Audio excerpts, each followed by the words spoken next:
Hello everyone, how are you guys? So good to be with you. Sorry, let me adjust this camera a little. Hi, so good to be with you. How is everyone?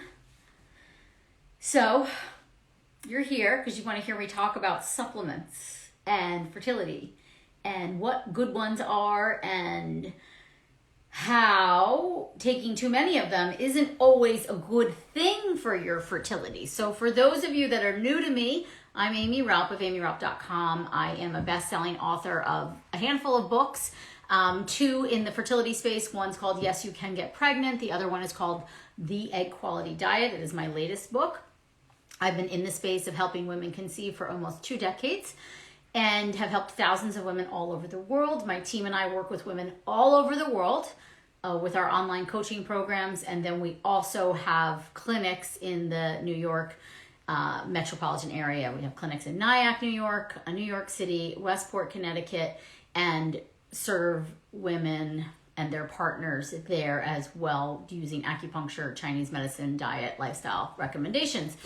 And I also get to come to you guys live every single week as my service to you to provide what I consider valuable information to all of you on your path to motherhood. And I consider it very valuable because of my extensive clinical experience and my extensive levels of education. And just when you see so many cases, you really learn a lot. So I felt called to do a video on supplements and basically, are you taking too many?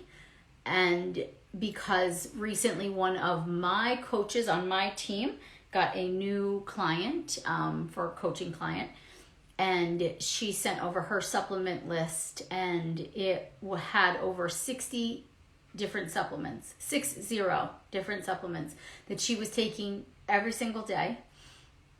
And she was extremely anxious about time running out and not being able to conceive, and that she was willing to do anything to get pregnant, anything. So she just, anything she read about, anything she saw online, anything she heard someone talk about, she ordered it and she started taking it. And she wasn't having anyone manage her case, which can be honestly very dangerous. She came to us and she was dealing with high levels of anxiety, palpitations, shortness of breath, loose bowel movements. And when we looked at her supplement list, I would say easily 50% of her symptoms were from her supplements, not from her actual state of health. And so the first recommendation was to cut back on supplements, and she was very defensive about that. She did not want to change her supplement routine. She felt like she had to do everything she should do to improve her egg quality because her time was running out. And she didn't like that recommendation to cut back on supplements. And I still stood on my word, because when I went through and calculated up how much methylfolate, for example, she was taking, she was getting in over 4,000 micrograms of methylfolate a day. That is highly detrimental to your body, especially if you don't have MTHFR. If you have 2 copies of the MTHFR genetic SNP, potentially, and if you guys want to know more about MTHFR, I have tons of stuff on it. I have an MTHFR guide. I have videos that I've done on this, so you can go and watch that at another time. But even if you have 2 copies or more of the MTHFR genetic SNP, I rarely ever see a case where I need to go higher than 2,000 micrograms a day. Going higher than that typically causes what is called hypermethylation symptoms, and that can cause you to feel the way she was feeling, very anxious, very racy, sweaty, digestive symptoms. She was also taking way too much magnesium because it was in several different supplements. She was also taking way too much of like the hot new anti-aging supplement, which I'm totally a fan of NMN or NAD+. It depends on the brands, but they're pretty much interchangeable. She was taking over 500 milligrams a day of that, which has also been shown at too high of a dose does more harm than good. So I share this with you because there are some supplements like fish oil. If I see a girl that's highly inflamed And I'm going to go through my supplements and kind of my general framework and then like the add-ons, and I have all my lists of recommended supplements. I'm not going to go through brands here. So if anybody asks in the chat, what's your favorite brands? I'm not answering that question. Everything is on my site. If you go to amyraup.com and you see under, what's it called? Recommendations. You go to amyraup.com and you navigate over to recommended products and then scroll down to Amy's recommended supplements and products. On that page, there's a video where I talk about the supplements. I go through all of them. And then there are my lists of my favorite supplements. Okay, and the brands. So keep that in mind. And there are some supplements, and I'm going to talk about them today, that I intentionally leave off of there because I've seen this challenge before where, and I get it, guys. Like, I get it. And some of that's on us. Some of that is our responsibility, our service to you guys as these experts out there. You know, and I put that in quotation, and I'm not demeaning myself on any level. I really do think this is my area of expertise, and I'm very skilled at what I do, and I have a lot of clinical experience, and I feel very confident, and I'm constantly educating myself and constantly taking new courses and reading the latest books and learning as much as I can so I can be of service to you. But I think there is a fault that we can casually talk about supplements and this and that, and I could see how if there was a sense of urgency to create this baby, to improve egg quality, to balance your hormones, you just start throwing everything at the wall to see what sticks. But not understanding that, especially when supplements contain herbs. Herbs are powerful medicines. I'm an herbalist and I take herbs extremely seriously. And I do not think you should ever take herbs. Even like I saw a question on Instagram when we posted about this, someone asking about adaptogens. I'm super cautious with adaptogens too, because if you have an autoimmune condition, which what I've seen clinically is probably 70% of women with unexplained infertility actually have an autoimmune condition. That's a ballpark, and I may be exaggerating. I don't think I'm exaggerating, but a lot of women have undiagnosed, mismanaged autoimmune conditions, and if you go and throw adaptogens at them, you could actually trigger an immune response. So you gotta be so careful. So anyway, I intentionally leave things off of this site like DHEA and adaptogens for a reason.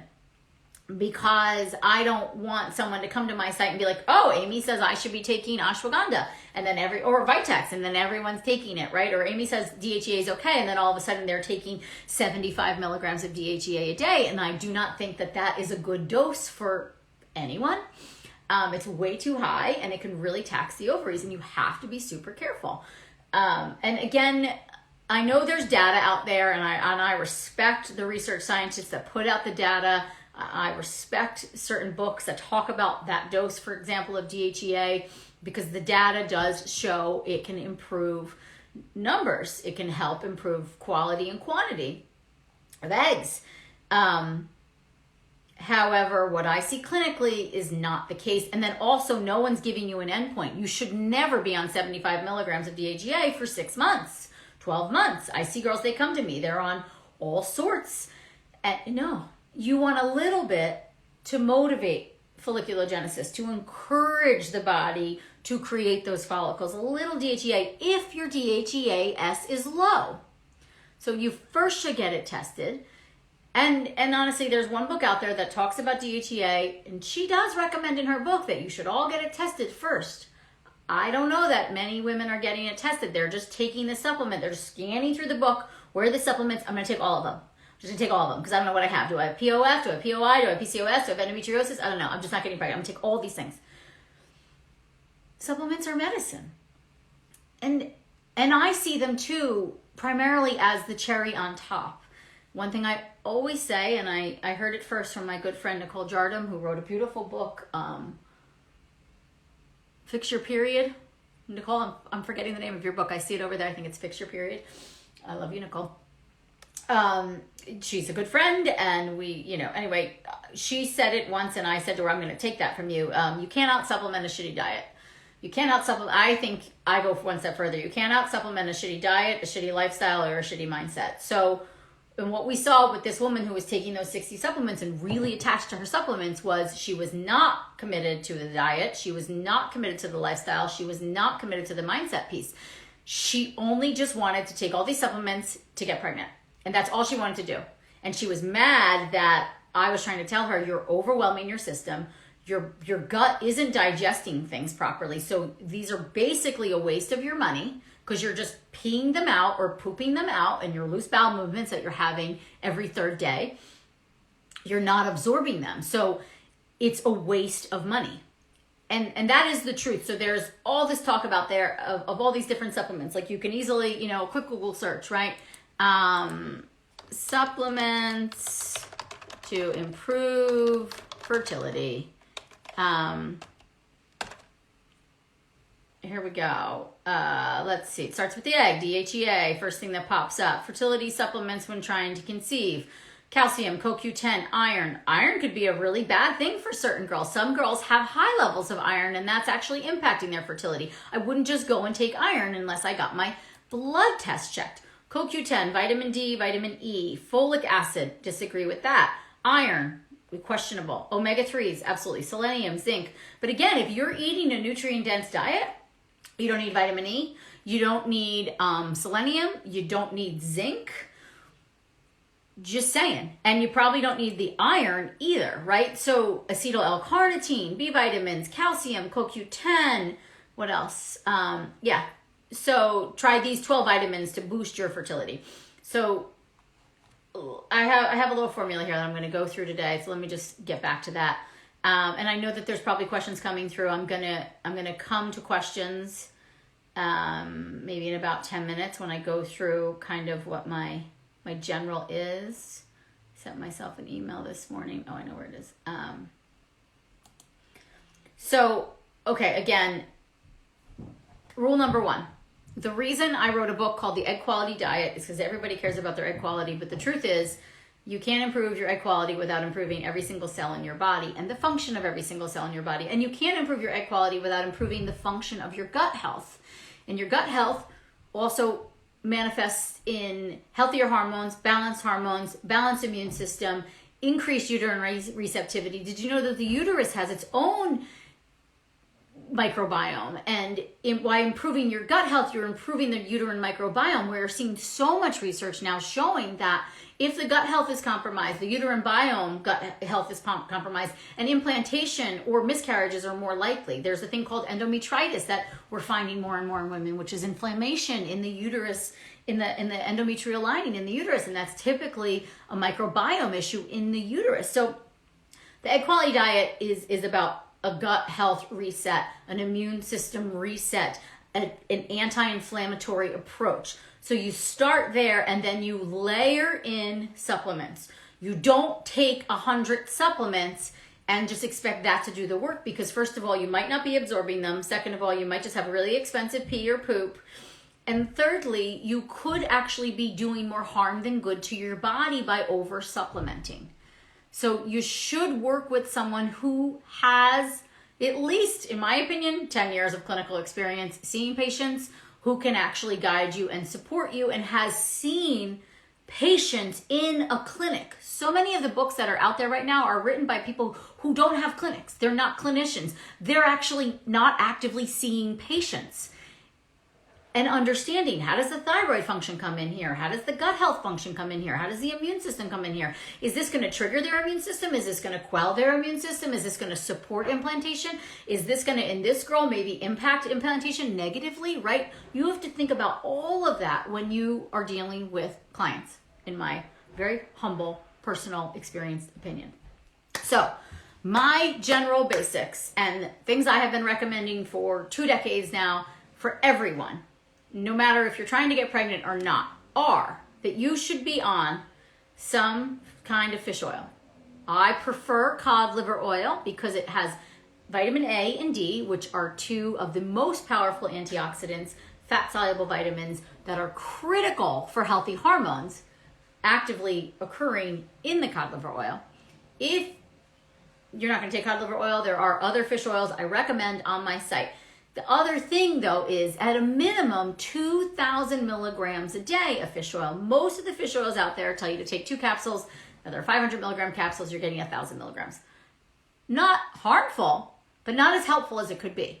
Most of us have a high level of inflammation or some level of inflammation, and some girls, I'll go all the way up to 4,000 milligrams of fish oil depending on their presentation, but a good safe starting point is 2,000 at the minimum.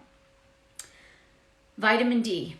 So even if you're taking cod liver oil, most of our population is vitamin D deficient. If vitamin D is actually not a vitamin, it's a hormone. It's one of the masters. If you have low vitamin D, your AMH is going to be low. Your ovarian reserve will look compromised. It may not be. Your antral follicle count will look low.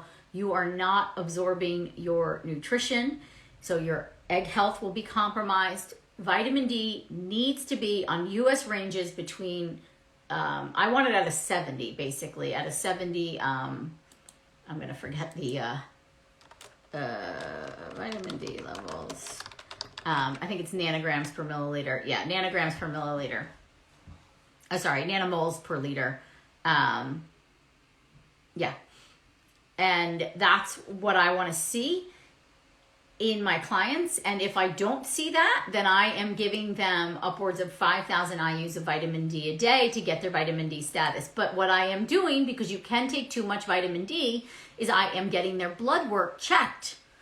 Maybe every other month to see what their vitamin D status is doing.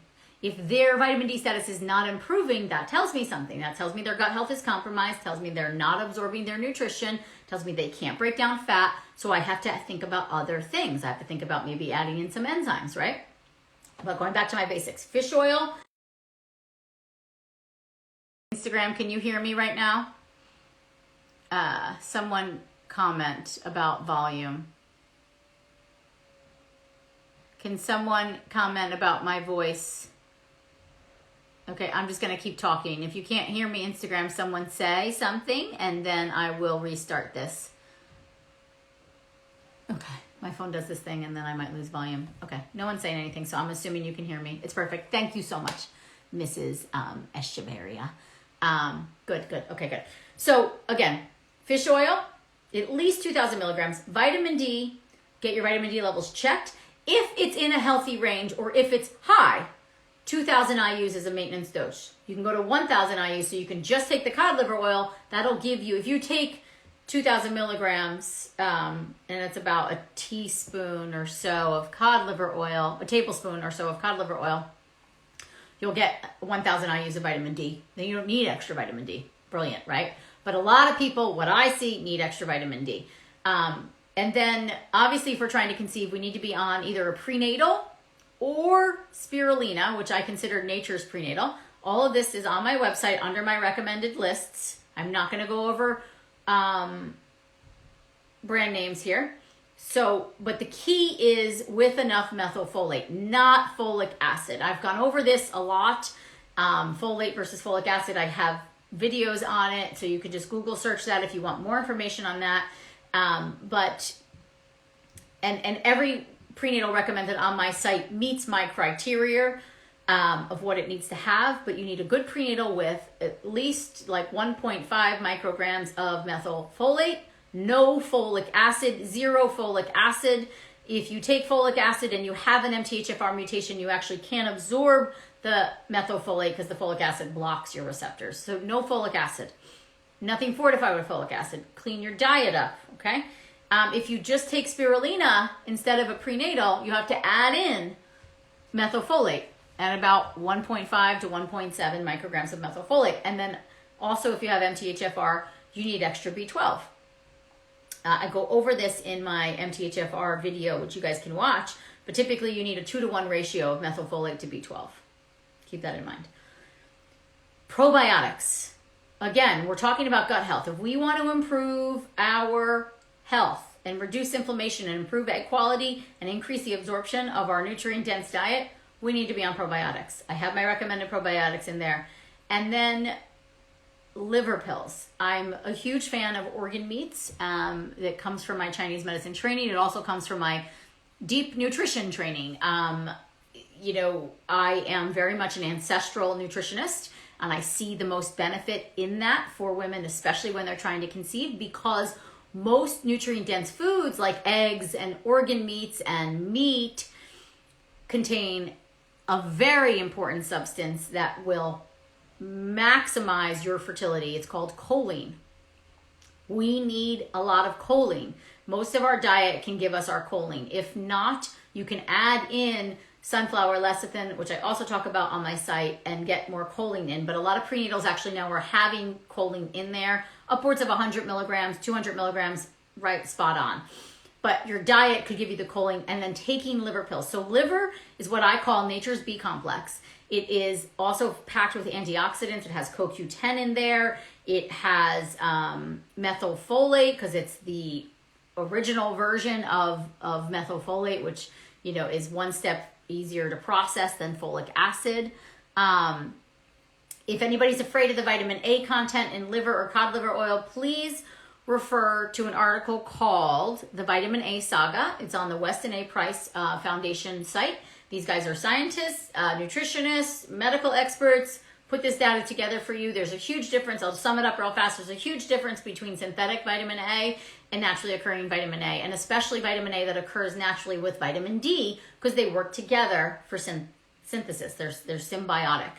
So you do not need to be afraid of vitamin A. Some prenatals have a lot of vitamin A in there. I try to stay away from those in my recommendations. But vitamin A from food sources, liver is a food source. I don't really consider it a vitamin, is perfectly fine. Cod liver oil is a food source, perfectly fine, because it's naturally occurring, has all the what are called, like synergistic effects, like these little micronutrients that work together to help absorption. So that's my baseline. That's where I start with everyone. Vitamin D, fish oil, a good prenatal, or a spirulina. You do not need to take both. If someone is taking both, I recommend them to alternate them every other day. Enough methylfolate, liver, and then a choline-rich diet. That's really where I try to start. That's my baseline. And then I really try to look at, are they absorbing? How often do they poop? What's their skin like? How much menstrual blood are they secreting? Do they see good cervical mucus? Do they have gas or bloating after meals? Right? That stuff then tells me, is their vitamin D levels low and not going up when I'm supplementing? That's a huge sign to me of a malabsorption issue. Are their B12 levels really high in their blood, but they seem very B12 deficient? Are they iron deficient? Are they ferritin deficient? I look at all these things and then adjust accordingly. Some women I'm putting on iron pills that are iron bisglycinate. Some women I'm putting on Floravitals or blackstrap molasses, which are great sources of iron. Liver is a great source of iron, naturally occurring. Right? So we have to take all that into account, but we have to think about fertility is an extension of health, and you maximize your fertility by maximizing your health. Your fertility comes from your body saying, I have all my needs are being met. I have all the resources I need. Now I can make another human. Making a human is a big effing job, a big deal. And it's about the environment with which you're going to grow that human or grow that egg that can become a human. It's the environment in which you're going to implant that egg. That all makes such a difference. And so that's why, to me, the baseline is the diet. The supplements are the cherry on top. And the baseline supplements I recommend are basically food. Fish oil is food. You can eat a lot of fish too if you want. It's hard to get all that you need though. Fish oil is food. Spirulina is food. Liver is food. Choline is food, right? Think about that. That's how I go. And then the next layer is, the stuff that's been researched, the stuff that we all hear a ton about, like CoQ10 or myo-inositol or N-acetylcysteine, NMN, NAD, DHEA, amino acids, acetyl L-carnitine, alpha lipoic acid, yada, yada, yada. I do regular calls with doctors at the Dutch, because I do a lot of Dutch consults with my clients, and my coaches do as well. And, these are all very experienced clinicians, functional medicine doctors, whether they're MDs or NDs, or most of them are MDs.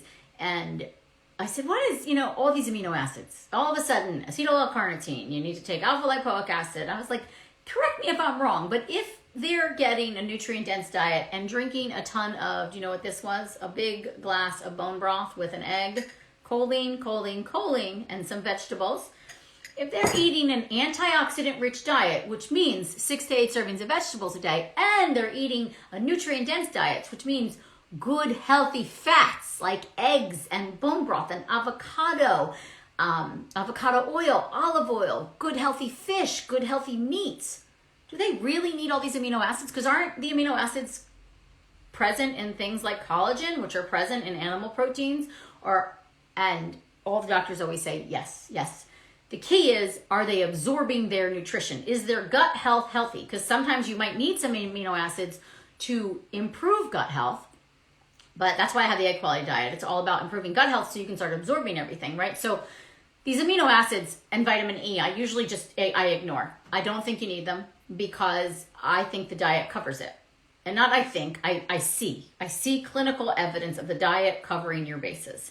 So I don't think you need those. I think it's overkill, and I think it's expensive, and I think we're missing the mark here. We're missing like the real challenge or issue is actually improving absorption. If you are eating a healthy diet and absorbing your nutrition, you shouldn't need those amino acids. You shouldn't need vitamin E. You need vitamin D because it's hard to get from food. You need fish oil because I think it's hard to eat as much fish, especially with fish being compromised and things of that nature. I think, liver is food, right? I said that already. The prenatal gives you good things. I mean, I have specific recommended prenatals. You need the extra methylfolate, but not always. You can get a lot from your diet. If you eat liver, if you eat spinach, you can get a lot from your diet, but it's also hard, and why not supplement with that, right? So on top of that, when I'm looking at cases, then I look at like, okay, do I think immune function is compromised? Then I might go to something like N-acetylcysteine or glutathione. N-acetylcysteine is the precursor to glutathione, which is the master antioxidant in the body. So that is one of my favorite antioxidants, N-acetylcysteine. N-Ac is what it's known for short. And I, depending on the case, may add in something like ovasitol, myo-inositol, which is another powerful antioxidant. I would also think about something like CoQ10. I think CoQ10 is a really smart supplement for everyone to be on. There's a lot of data that supports it does help improve egg quality. Melatonin is another one. If you have sleep issues, 1 max 2 milligrams of melatonin though. I see girls taking 5 or 10 milligrams that can make you so brain dead and really make you groggy the next day. So keep low and slow with melatonin, low and slow with NMN or NAD, which I'm going to get to, low and slow with methylfolate. More is not better with things like this. Even NAC, more is not necessarily better. 600, 900 milligrams a day, perfectly fine. Maca, more is not better. Vitex, more is not better. Those are herbs and they are highly stimulating to your system. They could cause more harm than good. So you want to think about all of these things. So to me, I'm a huge fan right now of Thorne's product. It's called Reservacell. And it contains, it has the NMN in there. Let me pull it up. It has resveratrol in there, which is a fabulous antioxidant, powerful supplement. I don't know what just happened here. Sorry, I want to just pull up. So to me, I'm all about like more bang for your buck. What can we do that's actually going to cross support us, right? What can we do that's going to get 2 birds with 1 stone? So, and even here, it has nicotinamide, it has the NMN at 450 milligrams in the Thorne Reservacell. It has quercetin, resveratrol, and trimethylglycine. Trimethylglycine is really helpful in the detoxification process and also in helping you absorb your nutrition. But even here, 2 capsules a day, this dose of NMN is too high. There is some question about taking too much NMN or NAD. They're the same thing. You can use them interchangeably, kind of sort of the same thing, but that's for another conversation. Can also cause hypomethylation symptoms, which basically will slow down your body's detox systems. And if your body isn't detoxing properly, it don't matter what you're taking supplement-wise, you're not going to improve your egg quality. So methylfolate is so important in the detoxification system. So are green cruciferous vegetables. So is your spirulina. That stuff really supports detoxification. So here with the Reservacell, 1 a day is all you need. And this is a beautiful formulation. If you want to go after the mitochondrial function, you really want to improve egg quality, this is where it's at, in my opinion. And this formula is fairly new, so I didn't always have it around. Other things that, DHEA, I think is another good question. I kind of touched upon it before, but it's about encouraging folliculogenesis, not blasting the ovaries. So 10, max 25 milligrams a day of micronized DHEA. And ideally you split it up. You do 10 and then 10 if you're doing 25, or maybe 15 and then 10. You don't take it all at one shot. I want to just look at my list of supplements. Magnesium. Oh, magnesium is becoming more of a staple in my opinion, but so many of us are magnesium deficient because our soils are so compromised. So I use a magnesium oil spray. I use my own spray at night before bed every night. Magnesium helps calm the nervous system, regulate the blood sugar, helps with absorption, helps with healthy bowel movements, gives the cells everything it needs. So that's where we want to be looking at it from that perspective. Am I giving my body everything it needs to properly function? And you know the answer by how you feel. Go get my book, The Egg Quality Diet, and look at the questionnaire. If you check off a lot of boxes in that questionnaire, your body's not getting everything it needs. So the first things first is diet, healing the gut, reducing inflammation, improving absorption, then baseline supplements, and then you layer in. And like I have a list of antioxidant supplements on here. What I want you to do is like choose 1 or 2. This isn't about a ton of them, right? I think a good CoQ10, and then I think 1 mitochondrial formula. I think glutathione or NAC, not both. Maca, I think, is a case-by-case basis. Alpha-lipoic acid, same thing. I don't know that you necessarily need it. And then NAD or NMN or Reservacell, 1 of those, right?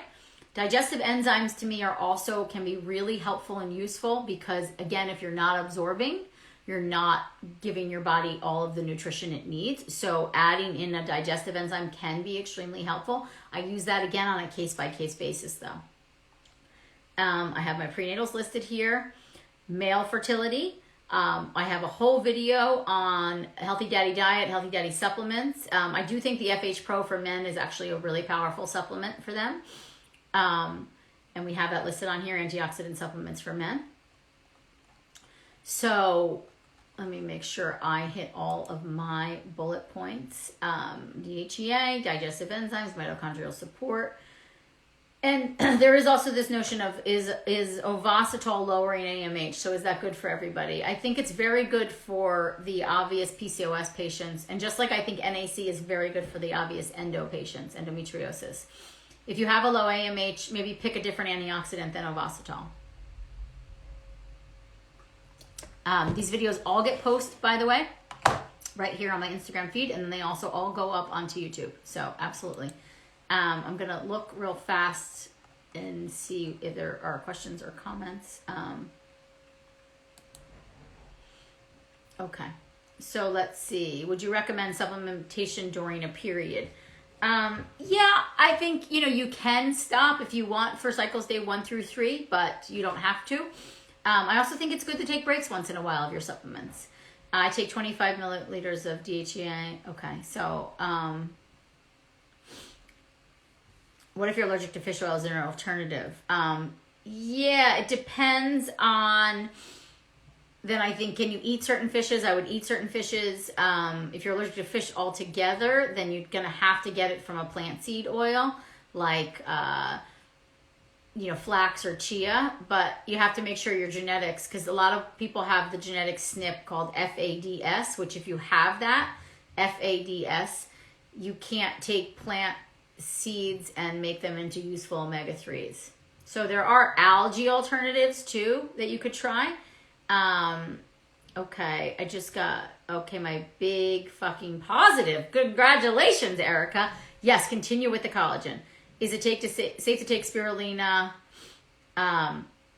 and prenatal. Like, as I said, alternate, okay? The reason I take more supplements is because I've been a vegetarian since 6. I can't stomach meat at all. Yeah, again, there's other things you could do, though. Why am I nauseous after taking liver pills? Perhaps from the iron. So maybe break them up, take less. Don't take the 6 that's recommended on the bottle, 2 of Dr. Ron's. I recommend 2 to 3 a day of liver pills. Let me go here, and then I'm going to wrap up in 2 minutes because I have a 1 o'clock call, and I need to prepare for that. So let me see. So again, you guys can get all my recommended supplements in my books. You go to my website, amyraup.com. You can see my books. Go to my recommended products on amyraup.com, and that will be great too. Super helpful for you.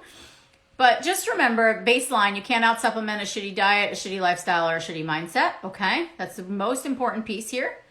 And stress levels are super important to stay on top of, okay? Okay, CBD, cod liver oil, it's all my website. I'm not mentioning brands here because it's all my website.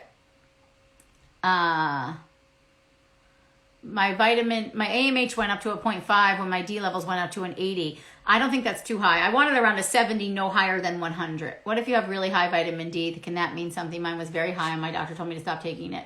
Yeah, I think it means you're absorbing fats well. Does that cod liver oil give you an aftertaste? I get the cinnamon flavored one and I love it.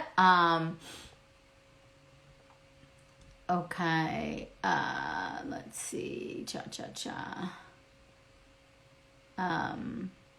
I'm afraid of overdoing vitamin A. Okay, I already answered that one. Amy, yeah, I've gone over the vitamin A saga so many times. What's the best way to treat malnutrition?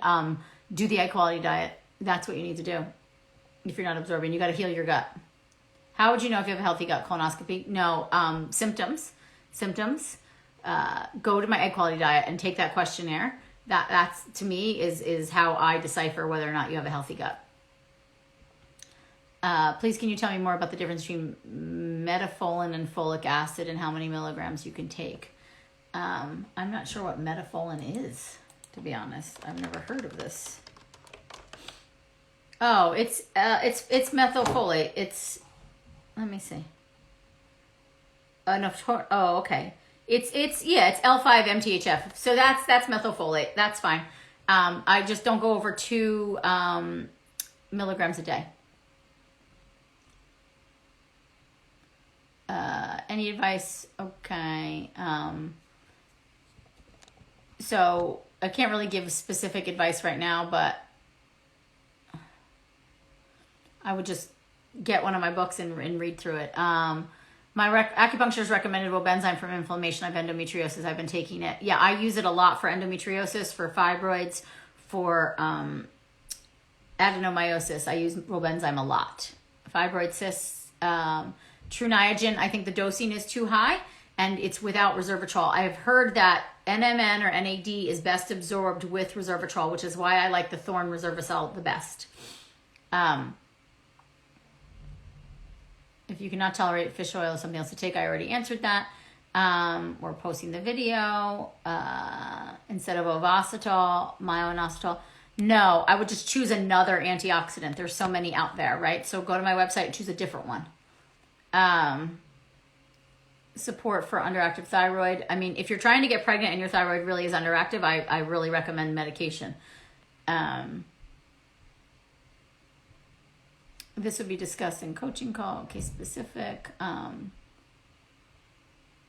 Is fermented oil safe? I find it very safe. Again, 20 years of clinical experience, I find it very safe.